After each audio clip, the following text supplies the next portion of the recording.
must be savored patiently to fully appreciate it.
Someone's gone missing?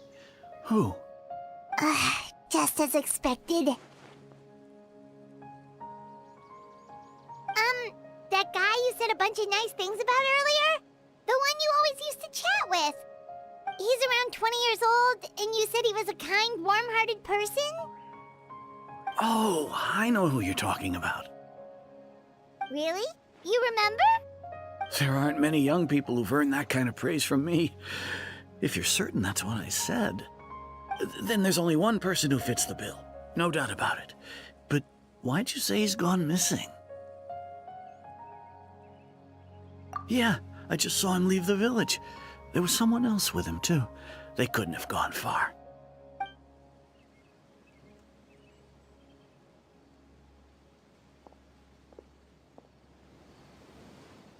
Strange. Bayram seems to remember him. And apparently he just saw him? Do you think maybe it's not that there's something wrong with people's memories, but that we've somehow returned to a time before he went missing?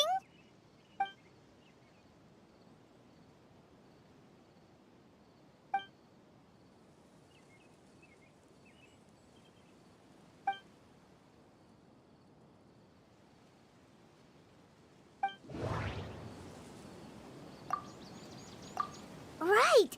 Paimon totally forgot about the ley line disturbances. We're in someone else's memory. Just like how you entered your sibling's memory last time. That would also explain why we seem to be at a time before he went missing. It's a memory after all. Right. If he's someone who only exists in people's memories, then we're finally on the same turf.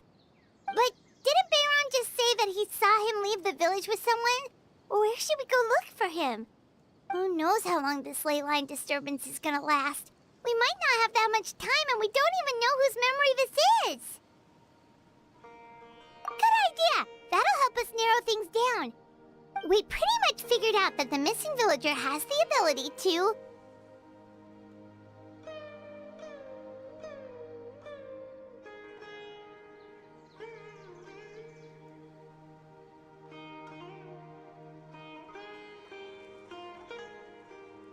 Right! That! Could we try to figure out more about him using what we know of his ability? Like, does it maybe leave a trace that would somehow give him away?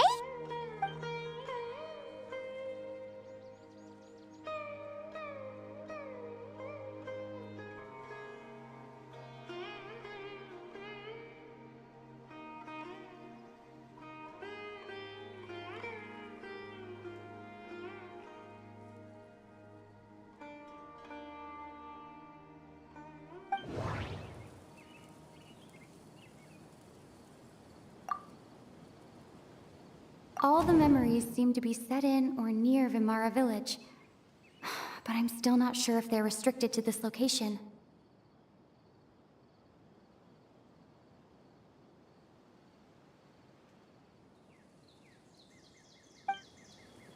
No. If time was allowed to pass within the false memories, there's a higher chance they might conflict with someone's original recollection. That would make it much harder to avoid suspicion.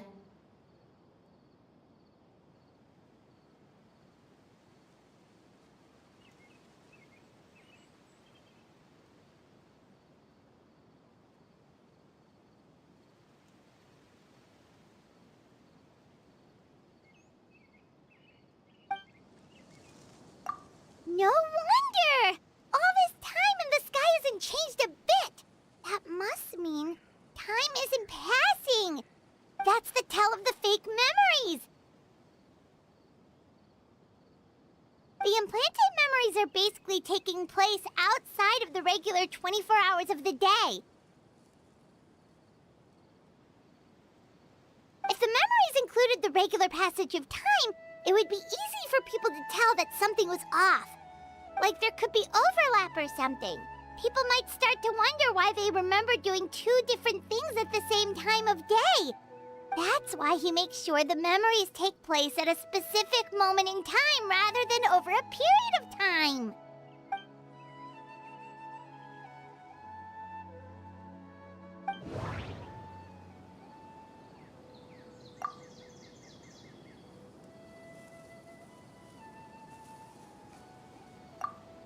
The color of the sky coincides with the moment in time she described.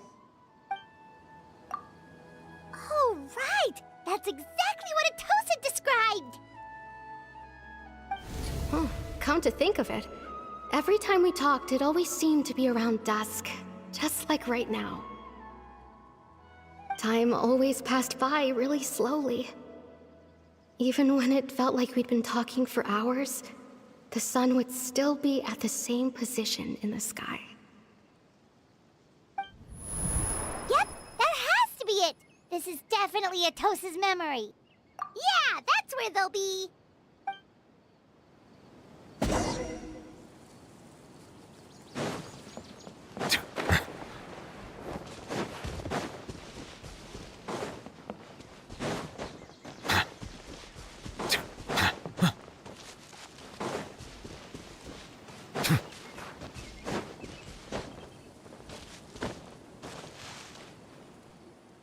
So, you see, Granny Jahiet was a mercenary when she was younger. She just talks like that out of habit. She's not trying to scare the children on purpose. Oh, there I go again. Always talking about my own things. Do you maybe have anything you want to share? It's okay if you don't. You could also just talk about what you think of me? Oh, I think you're an incredibly strong and thoughtful young woman. You'll meet many amazing people and live a very happy life. You won't miss someone like me. Huh? Are those your friends over there?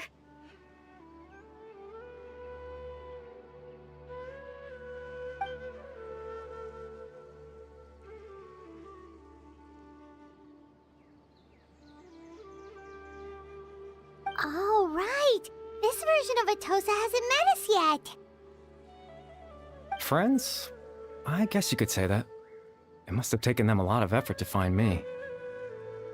So, I should see what they need. I'm sorry, Atosa. We'll have to continue this conversation another time. Another time, huh? Yeah, okay. I'll head back to the village then.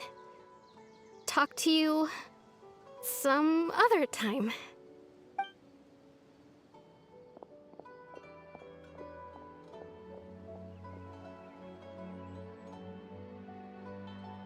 It's nice to see you, Traveler. I believe this is the first time we've met.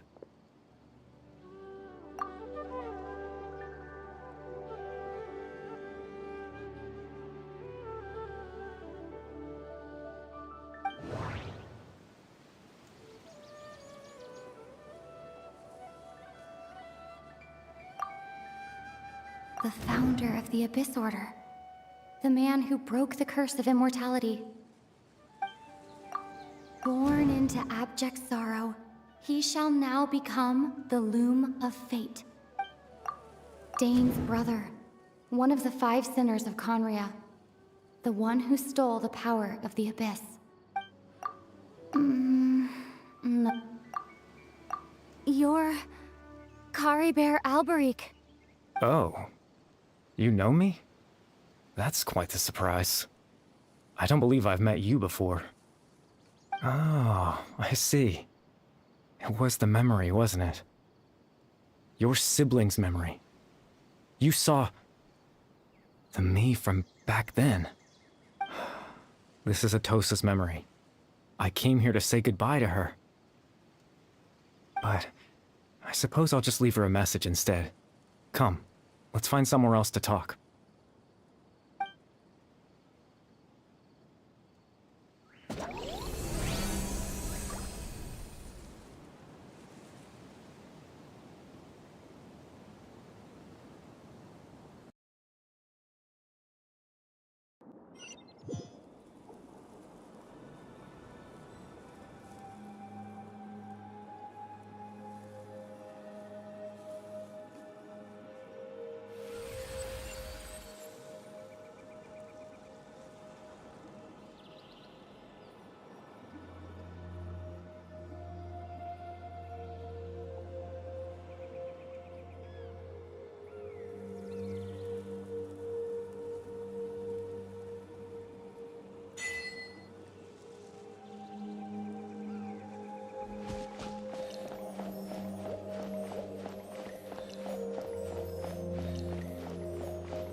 I suppose you could call it the realm of my consciousness. I'm someone who no longer exists in the real world, after all, as you well know. It's nothing. I still have enough strength to play the part of a good host.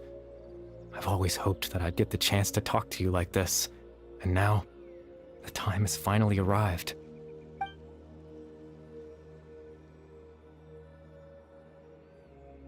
Extreme sorrow and pain, hope and regret coursing through your veins, and a degree of abyssal power that defies comprehension. Father told me that once I possessed all those elements, I would become the Loom of Fate, but despite his intentions for me, I never truly became the Loom of Fate. I was merely used as a means for its construction. In truth, I died the moment I set everything in motion. The person you see before you now is nothing but a remnant of consciousness left over within the Loom of Fate. As for your question, the Loom of Fate is a device capable of weaving ley lines. In its primitive form, it can only be used to create and implant memories. But, as more of it is completed, its power becomes stronger and stronger, until finally, it has the power to weave real ley lines of its own. Once fully completed, the moment it gains the power to weave ley lines, it loses the lower level ability to influence memories. But it also becomes a tool that can change the entire world. Yes, I have the ability to control the Loom in its semi-completed form. I suppose you can think of it as a form of compensation. After all, its existence cost me my life.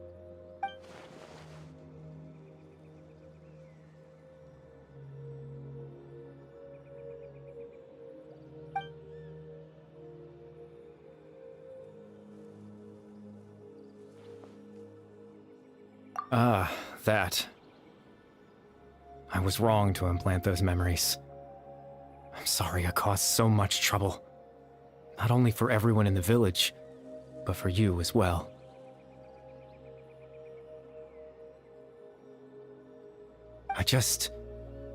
wanted them to feel like I once existed in this world.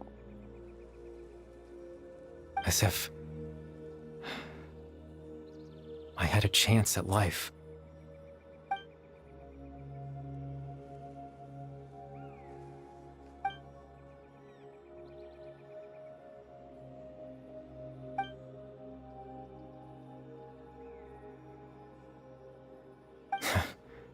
I know what you must be thinking.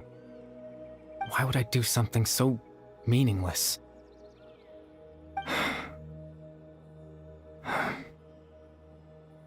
But I just couldn't accept it. I had to know what it would be like if I had my own life. What kind of person I would be. What other people would think of me.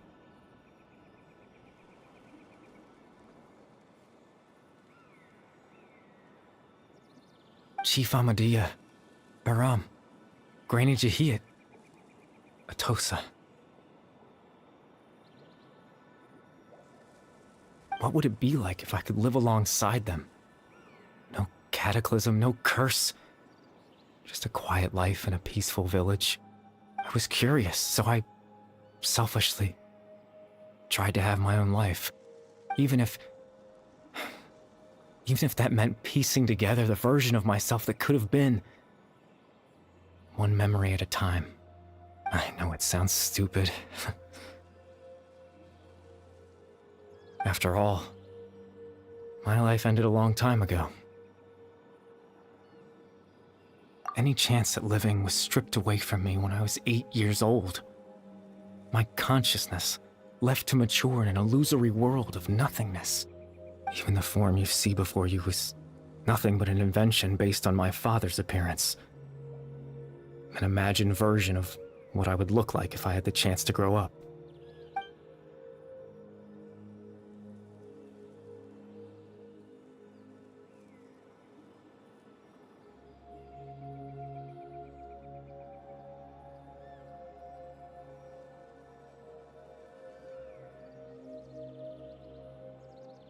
I know.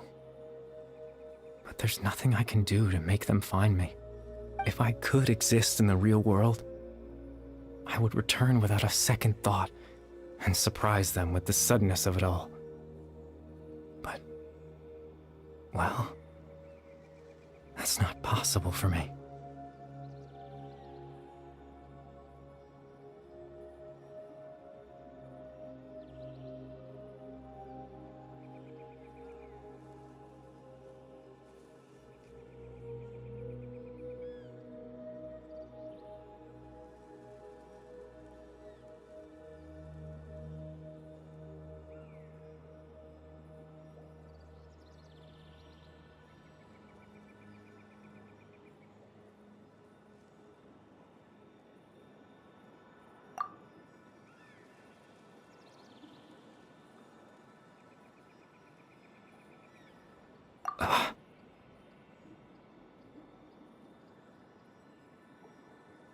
I know.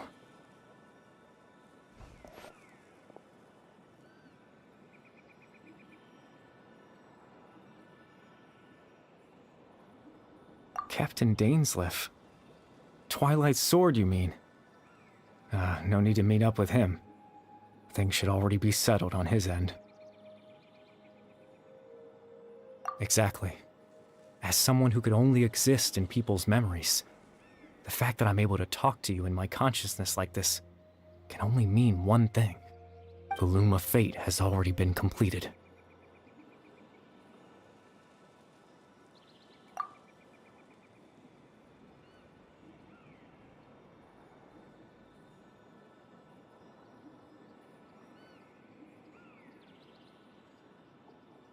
No need to worry about Captain Dainsleif. He's absolutely fine. The only reason he lost the eye was because I happened to guess exactly what he was planning. Captain Dainsleif has had the eye inside his body this whole time, hasn't he? His plan was to lure the Abyss Order to a false location, capitalizing on their pursuit of the eye in order to have the chance to confront the prince. He would then hand the eye to you and tell you to take it away from that location. That way, Captain Dainsleif could accomplish his own goal and ensure the safety of the eye all at once. A very thorough plan. That's right, because in his mind, he had given it to you already.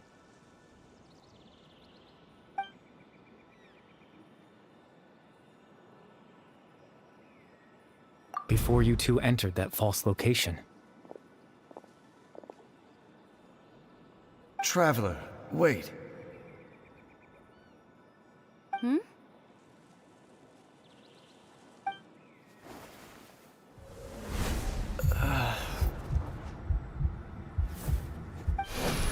We've no time to lose. Let's head inside.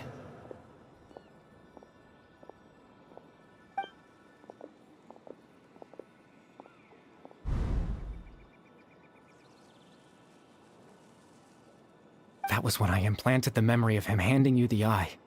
Given the tense situation at that time, Captain Dainsleif failed to notice anything out of the ordinary, and took that memory to be real. I'm sorry, Traveler, but I needed the Loom of Fate to be completed. And to do that, we had to retrieve the eye.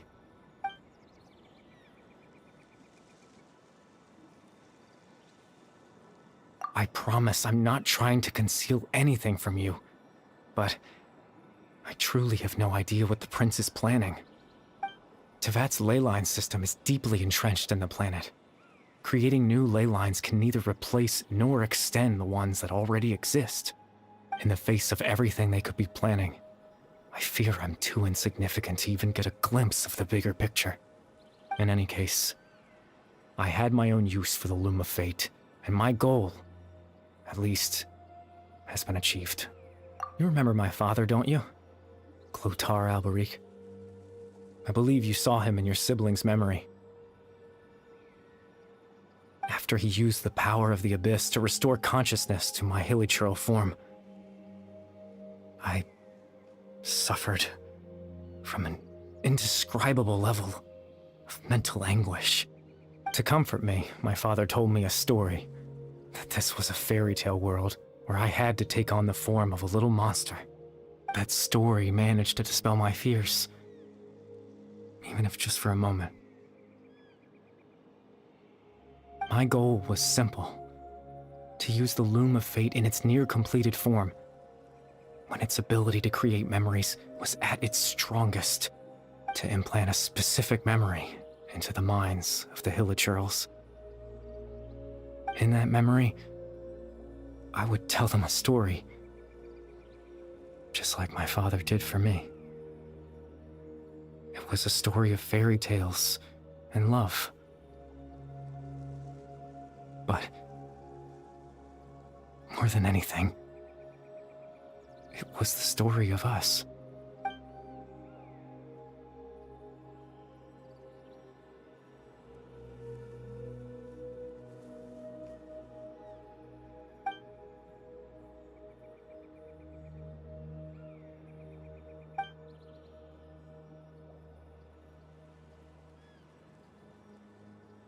I can't change the world.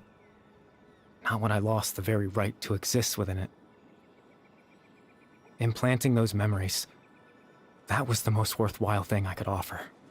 All that's left of my existence is a wisp of residual consciousness tied to the Loom of Fate.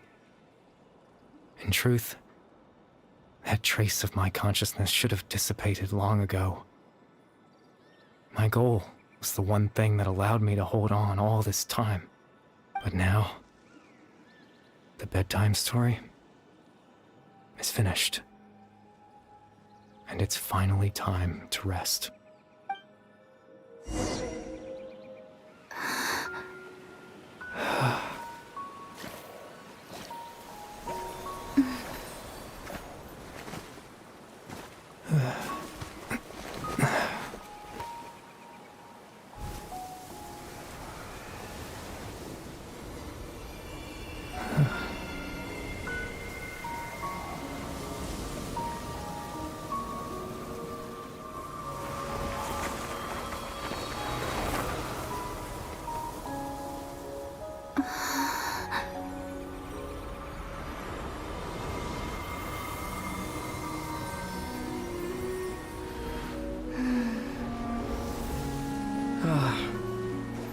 Looks like I was too late to see Kari Bear one last time.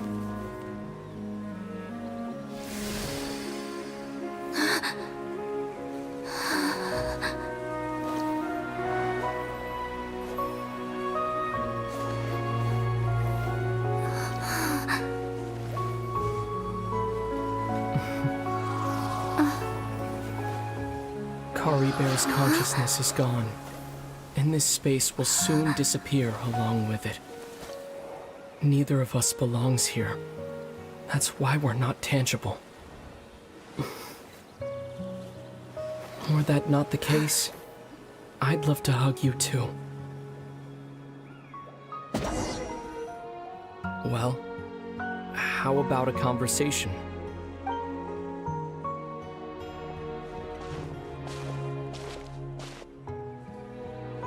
The chance to just stop and talk like this is certainly not easy to come by. Wouldn't you agree?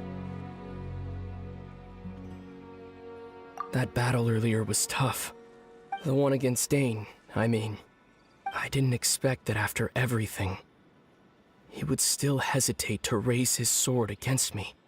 Were it not for that, perhaps I'd still be no match for the Twilight Sword. Even after 500 years.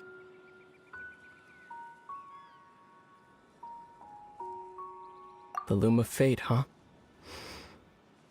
I still haven't found a way to utilize it to its full potential. But there's still time. Before the heavenly principles awaken. Yes, for 500 years now, ever since the cataclysm in Conria, there's been no sign of activity. Not long ago, you witnessed the Hydro Archon destroy her divine throne. Yes, such a flagrant disregard for the rules, and still Celestia took no action. I suppose that's proof enough of the heavenly principles situation. However, the heavenly principles will awaken. We just don't know when that will be, or what might trigger it.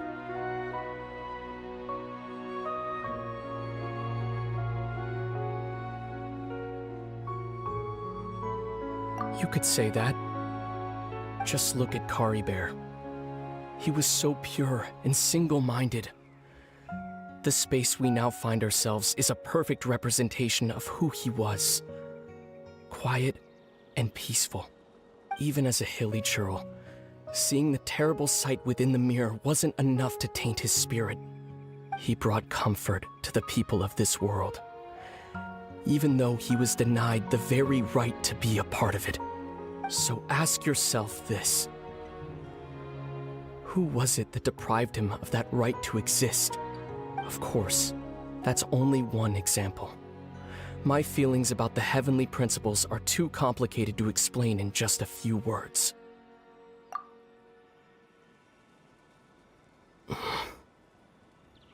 Lumine?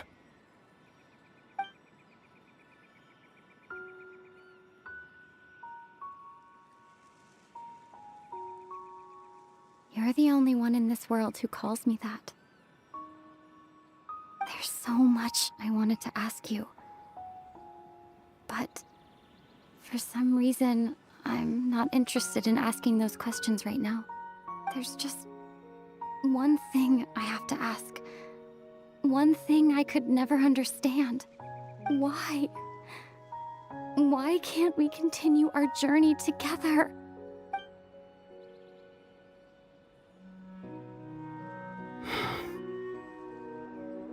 At the end of my journey, I arrived at a place known as the Sea of Flowers at the end. Do you remember? A long time ago, when we traveled between worlds together. You told me. You wanted to find a place in the universe where that one flower was in full bloom. To have a place like that suddenly appear before me? Well, would you think of that as a coincidence? You mean? I miss you too, Lumine. But as this war continues to rage, and as I continue to seek that final answer, I don't even know how to face myself sometimes. Let alone my own sister. What's going on? This space has lost its tether. I doubt it'll be able to exist much longer. In fact, aside from our ability to physically interact with each other, there's something else you should know about this space. With Kari Bear gone, we won't be able to remember anything that happened here. Everything in this space will be wiped from existence. including all memory of our reunion. You're only telling me this now?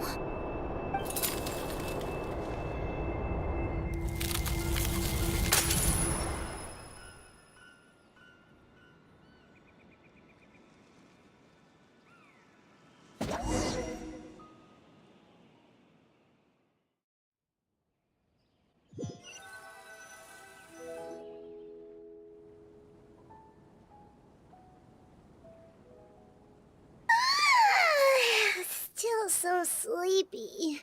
Paimon's head feels all fuzzy. Oh, Paimon woke up a little earlier than you, so Paimon will fill you in. The villagers said that they saw us sleeping near the village yesterday. They couldn't wake us up no matter how hard they tried, so they decided to just bring us back here. Oh, and Dane came by just now. It looked like he was injured. He didn't say anything, though. Just made sure that you were all right and left. Kinda seemed like he had a lot on his mind, but that's Dane for ya. Let's think for a second. We were in that memory, and we saw that guy you called Kari Bear.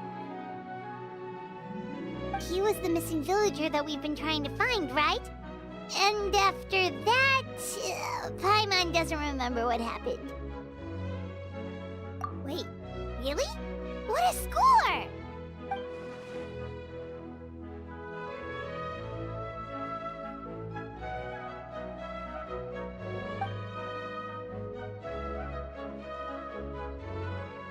Well, what happened after that?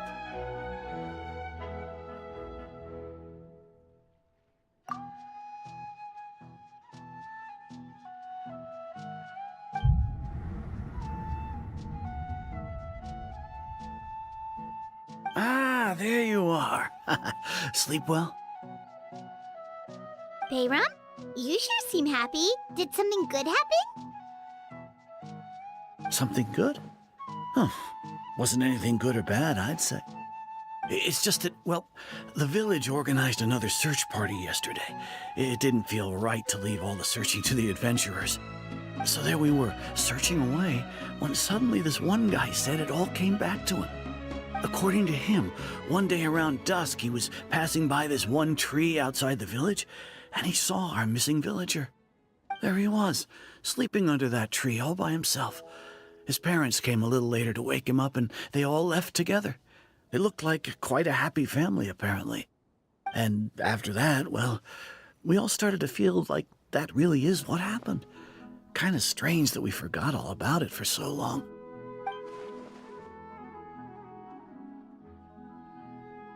Oh, and we also remembered his name, Kari Bear. Now, that's not a name you hear every day. Would have been helpful if we remembered it sooner. Well, I hope he's happy wherever he is, and we're all relieved now that we know what happened. Seems like everyone thinks Kari Bear left the village.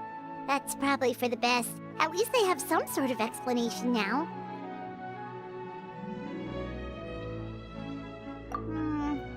Paimon wonders how Atosa's doing. Maybe we should go check on her. If she hasn't remembered like everyone else, we can tell her what happened. Paimon didn't see her in the village just now, so she's probably at the tree. Come on, let's go talk to her.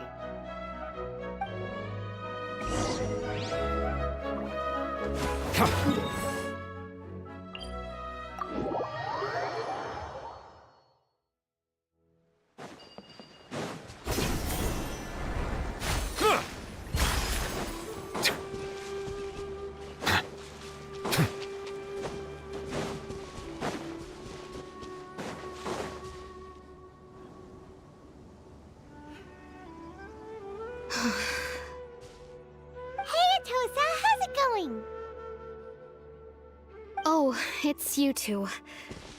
I was just about to go looking for you. I wanted to thank you.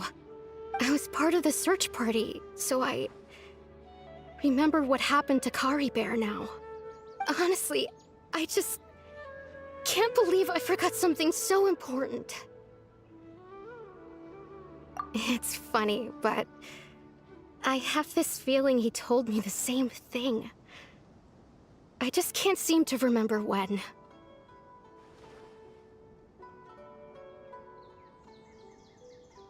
I guess it doesn't really matter anyway. Life is made up of a series of memories. As long as I hold on to our time together, he'll always be a part of my life. I'm just happy I got to meet him. So, who cares what happens in the future, right?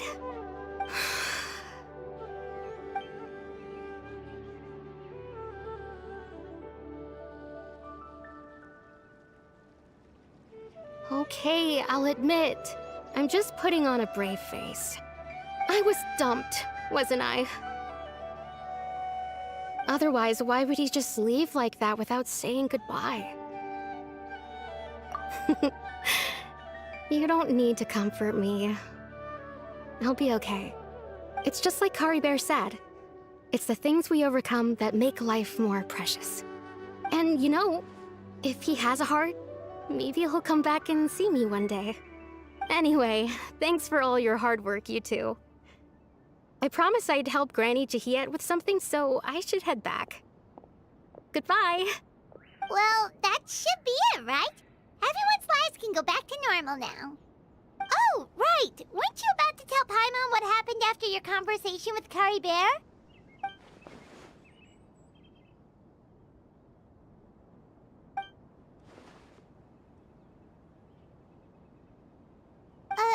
A picture? Where'd that come from? Let Paimon see!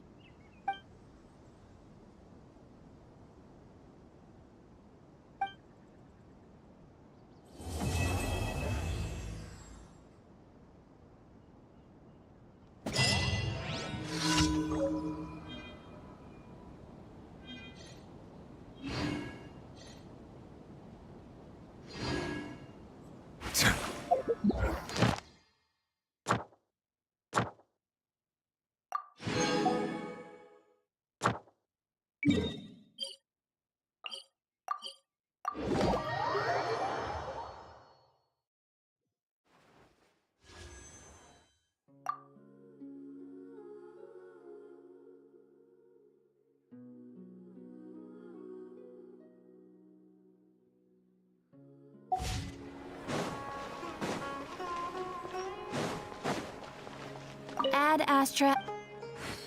Thank you for completing today's commissions.